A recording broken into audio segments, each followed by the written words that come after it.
Kevin says, good night. The crowd goes crazy. And then everyone starts walking to his door and the lights come on.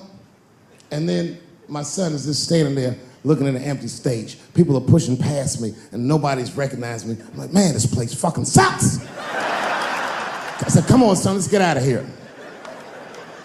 And then my son looks back at me and he says, Dad, please, I have to meet him. I was like, oh my God. So I took him backstage.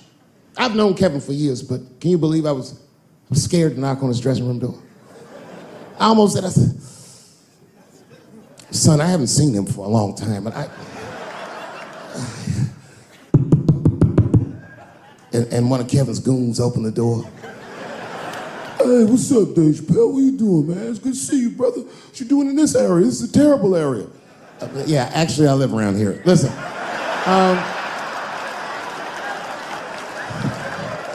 Is Kevin here? My son just wanted to meet him real quick.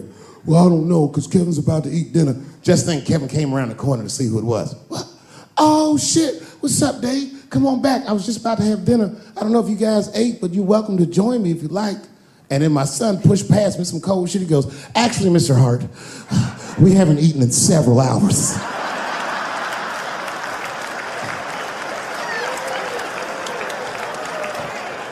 Man, Kevin took us into his back room. This guy had a fucking spread. It was Tuesday night. This motherfucker was having Sunday dinner. It was steaks, chops, corn with butter all over it. My son was eating all fast, embarrassed me. I was like, slow down, son.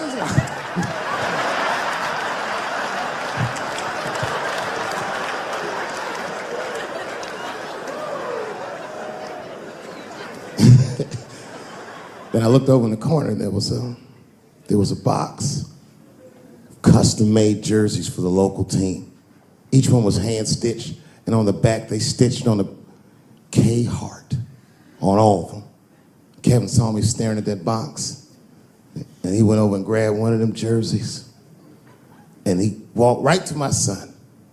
He said, hey, little man, I want you to have this.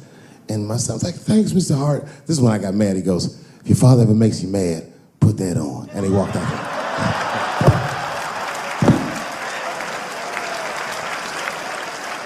Oh, that was some cold shit.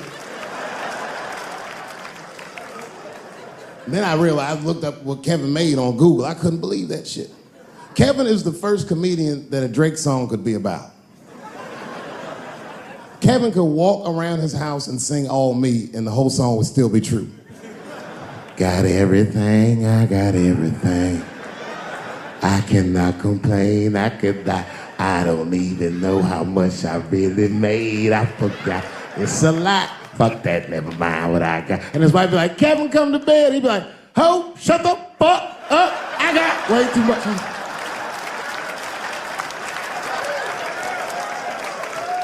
You know how much money you have to tell a girl to shut the fuck up? I have quiet please money at best. I'd have to take a loan out for shut the fuck up. Shut the fuck up, that's Jay-Z money. And Beyonce got, no, you shut the fuck up.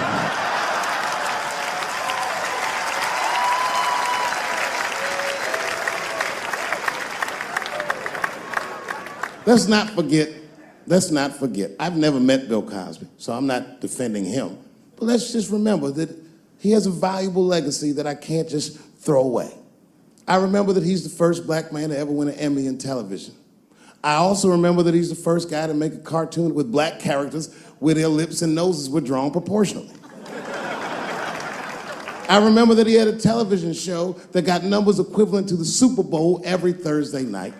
And I remember that he partnered up with a clinical psychologist to make sure that there was not one negative image of African Americans on his show.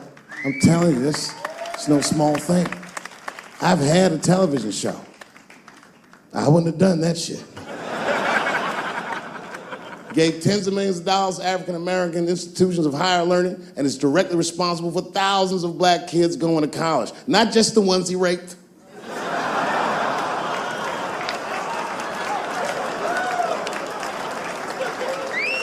Here comes the kicker. You ready? Here's the fact that I heard but haven't confirmed. I heard that when Martin Luther King stood on the steps of the Lincoln Memorial and said he had a dream, he was speaking into a PA system that Bill Cosby paid for. Do you understand what I'm saying? The point is this. He rapes, but he saves. And he saves more than he rapes, but he probably does rape. Thank you very much. Good night.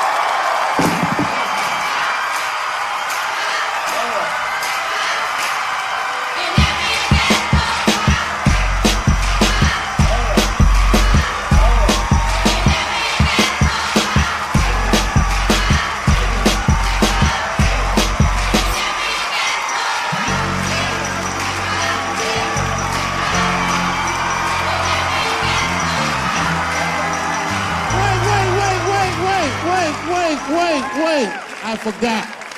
The fourth time I met O.J. Simpson.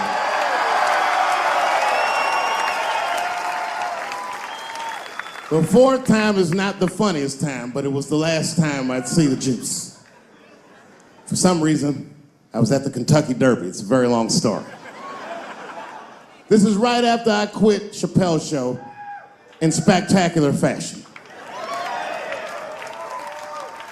There was a party hosted by Michael Jordan, and every athlete I'd ever admired was in that room.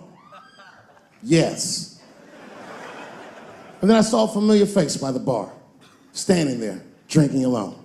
It was Chris Tucker. Now, you have to remember, at this time, we were both technically missing. And we went over and we're talking with one another, and motherfuckers were amazed to see us together. Seeing me and Chris Tucker at that point would be like seeing Bigfoot riding a unicorn. You wouldn't believe that's what you were saying. And then, through all the gawkers, a familiar face pushed through the crowd. Here he was again, the Juice. He had his camera ready. He was like, Dave, Chris, good to see you guys. Hey, come on, guys, let's all get together for a picture. And at the same time, me and Chris were like, no. I can't do that. Sorry, Juice, my career's too flimsy to survive a picture with you. That's the end. Good night.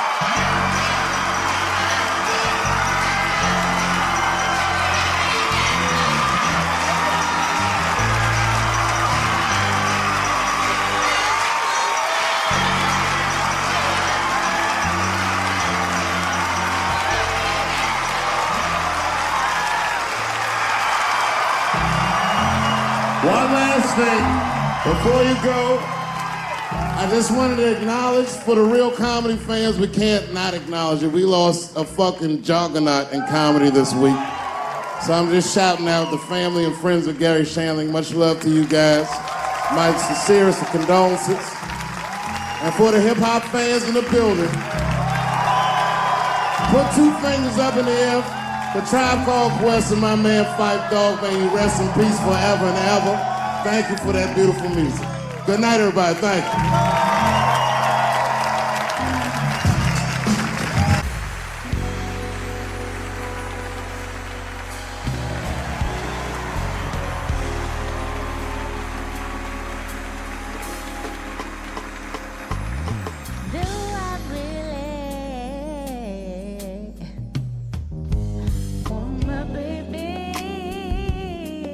Most of my friends are from the bottom of the socioeconomic ladder and made it to the middle and the top.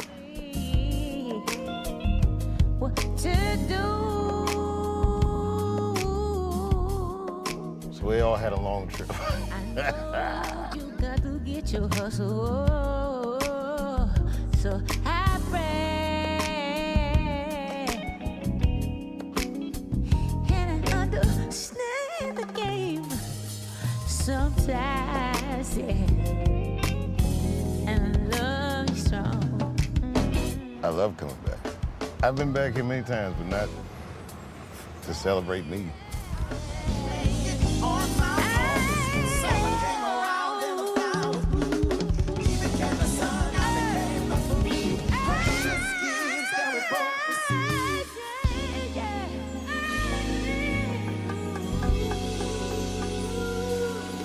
Dave, I love you. We're here for you. Always been here for you because you've always been here for us. And I love you strong, brother.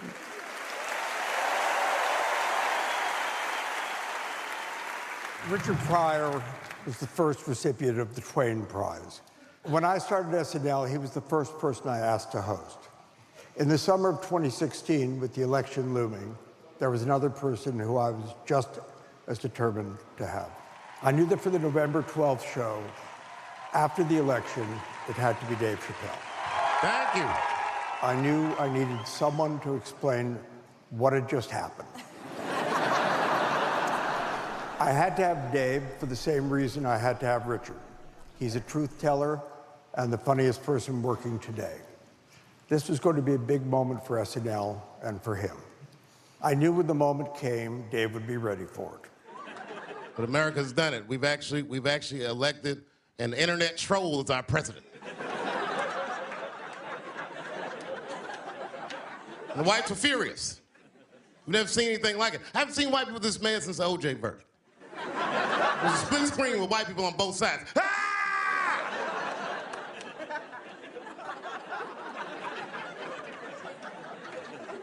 I'm not saying I'm enjoying it. I'm just saying I've never seen this before.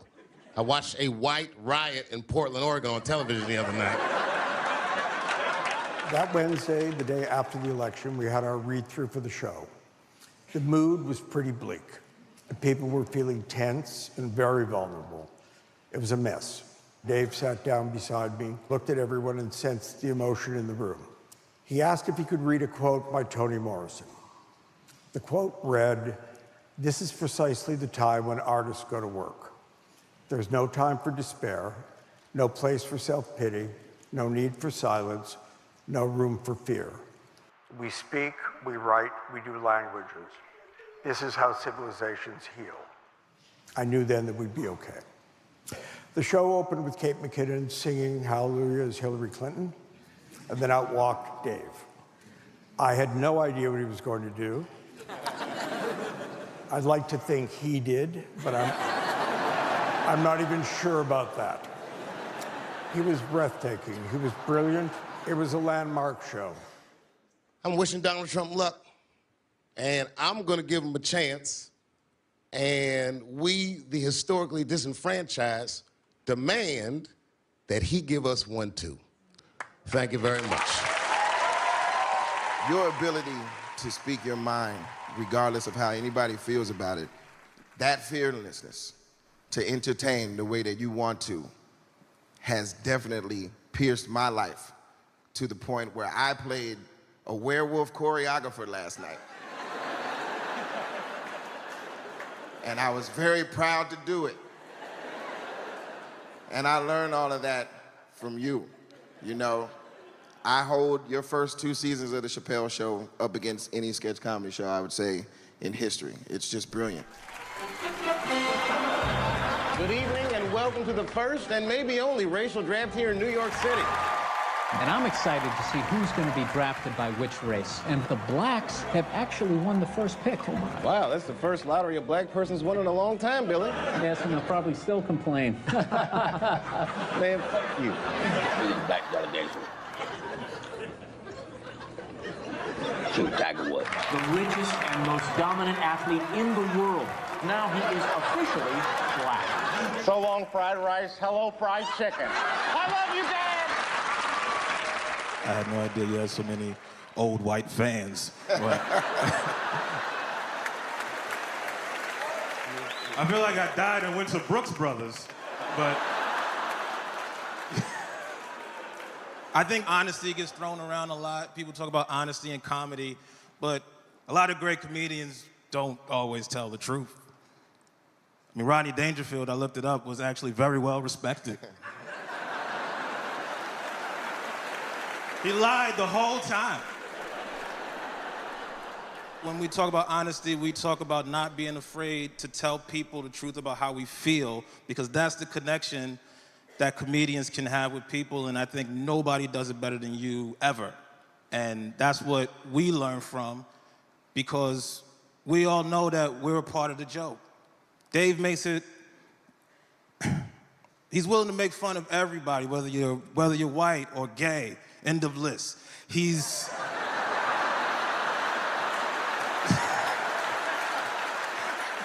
Everybody loves me, and I love everybody. I got friends who are L's, I got friends who are B's, and I got friends who are G's. But the T's hate my fucking guts.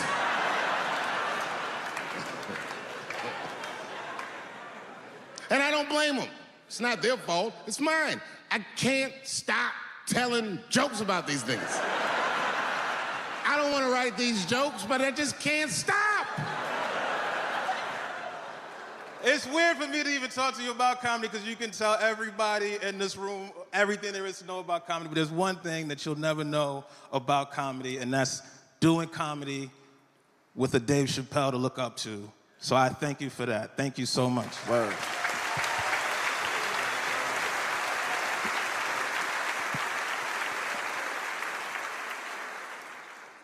And I'm here to celebrate Mark Twain.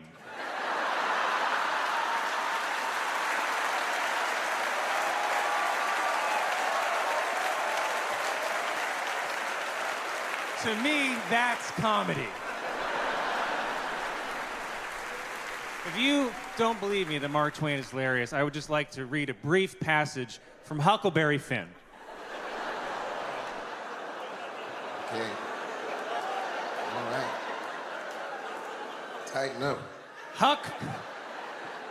Huck Finn turned to his friend Jim, or as we called him, you don't have to read the whole passage.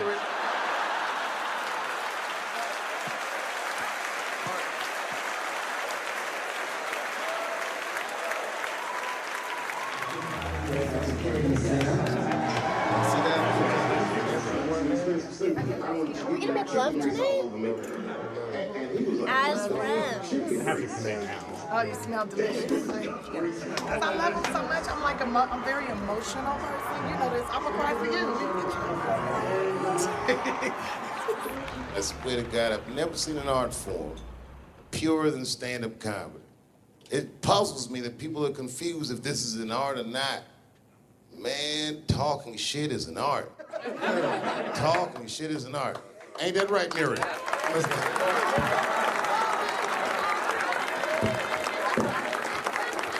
All the stand-up comics in the room, just want to remind you, I promise you, and I've always said it, we have the best genre. We don't have to know anything but what we know.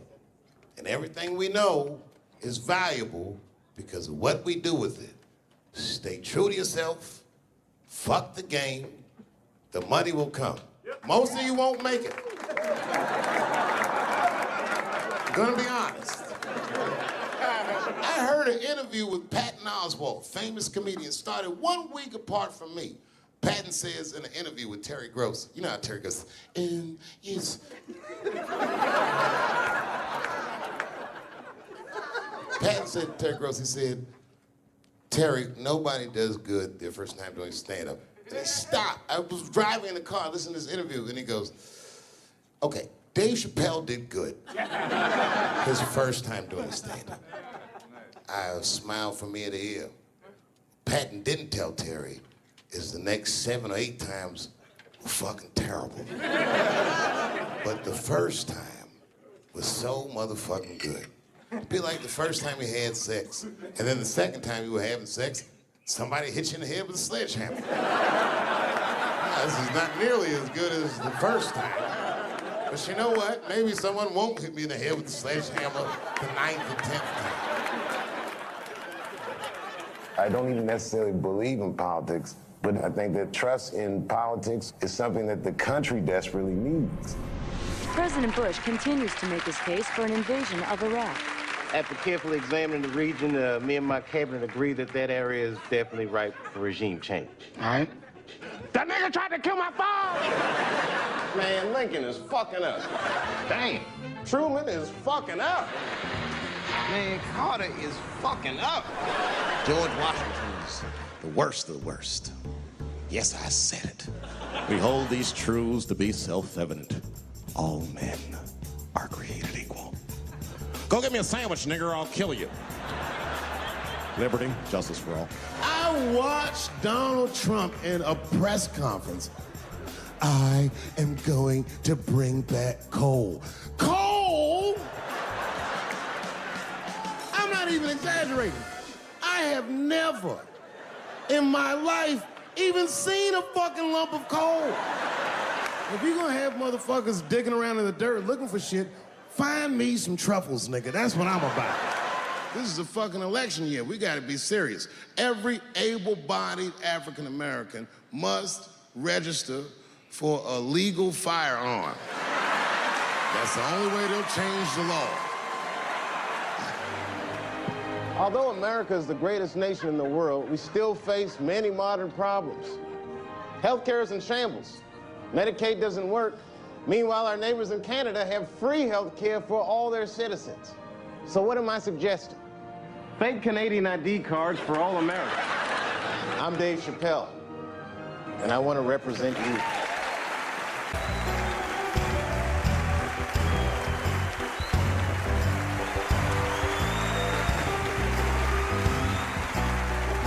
Thank you. Thank you. Thank you. I like not knowing what's gonna happen. I like making memories. Sometimes I do all this crazy shit around my colleagues just so that they can tell their friends I did it. But rather than talk about myself, just briefly, I want to just talk about my genre. Stand-up comedy is an incredibly American genre. I don't think any other country could produce this many comedians. And unbeknownst to many people in this audience, I don't think there's opinion that it exists in this country that is not represented in a comedy club by somebody. Each and every one of you has a champion in the room. We watch you guys fight, but when we're together, we talk it out. I know comics that are very racist, and I watch them on stage, and everyone's laughing, and I'm like, that motherfucker means that shit. Don't get mad at them, don't hate them. We go upstairs and have a beer, and sometimes I even appreciate the artistry that they paint their racist opinions with. Man, it's not that serious. The First Amendment is first for a reason. The Second Amendment is just in case the first one doesn't work out. We gotta let some air out of the ball, man. The country's getting a little tight. It doesn't feel like it's ever felt in my lifetime. So tonight, I am honored that my colleagues are here in comedy and in music.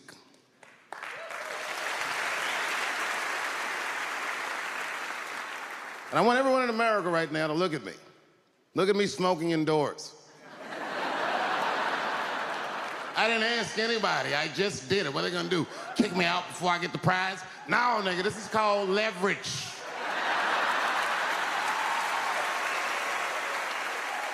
The thing that I like best about tonight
Because none of this would have been possible on any level without this person is my mother.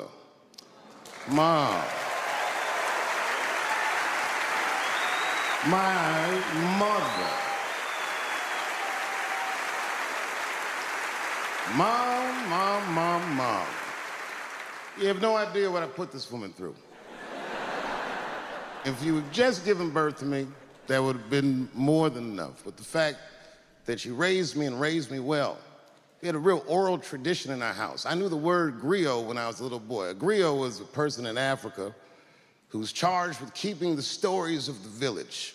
Everyone would tell a griot the stories and they would remember them all so that they could tell future generations. And when they got old, they'd tell them to someone else. And they say in Africa, when a griot dies, it's like a library was burnt down. And my mother used to tell me, before I ever thought about doing comedy, she said, you should be a griot. And she'd fill me with every story of black life. You know, she's educated in African-American studies, and she would let me understand the context that I was being raised in, that I'm being raised in a hostile environment that I have to tame. By the time I was 14 years old, I was in nightclubs, mastering an adult world. It was terrifying. Crack epidemic was going on, and my mother would hear gunshots outside and be scared to death. Maybe it's my son. But early in my career, if you remember, Mom, you used to sit in the club with me. She'd do a full day of work. You'd be back there falling asleep, just waiting for me to go on. She would watch my show every night. Do you know how long that car ride is home?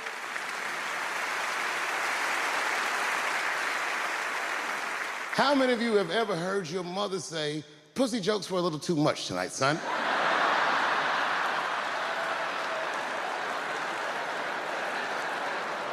I was a soft kid.